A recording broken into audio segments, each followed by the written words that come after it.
यो हाम्रो बारीको हेर्नु त कति राम्रो मकै अनि आफ्नै बारीमा फलेको बोडी वा कति राम्रो है हेर्नु त यो मकै हेर्नु त कस्तो राम्रो छ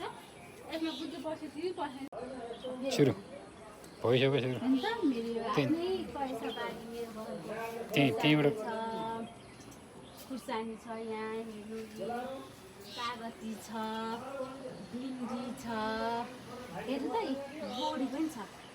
आफ्नै बारीमा फलेको बोडी हेर्नु त कस्तो राम्रो मकै छ अनि यता देखाउनु त हेर्नु त फर्सी छ फर्सी छ होइन त मकै बिसादी हालेको नखा अहिले मलाई चाहिँ यो बारीमा आउँदा अनि फेरि यो बारीसँग कुरा गरेर यो फलेको देख्दा भित्रैबाट एकदम आनन्द लागिरहन्छ है मलाई लाग्छ कि यो मैले मिहिनेत गरेर यतिको भयो भन्ने हुन्छ म एकदम रमाउँछु कि यो माटोमा यो माटो छ नि यो माटोमा म एकदम रमाउँछु कुरा नगर्नु यो माटोले हामीलाई पालिराखेको छ यो माटोले गर्दा हामी यहाँसम्म यति मोटाइराखेका छौँ यो माटोले गर्दा हेर्नु म हेर्नु न गिरम्लो पनि वा मलाई कस्तो मनपर्छ हाम्रो घरमा गाबा पनि छ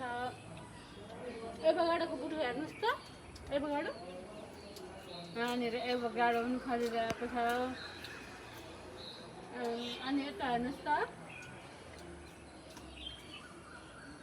यता पनि हेर्नुहोस् त हाम्रो घरमा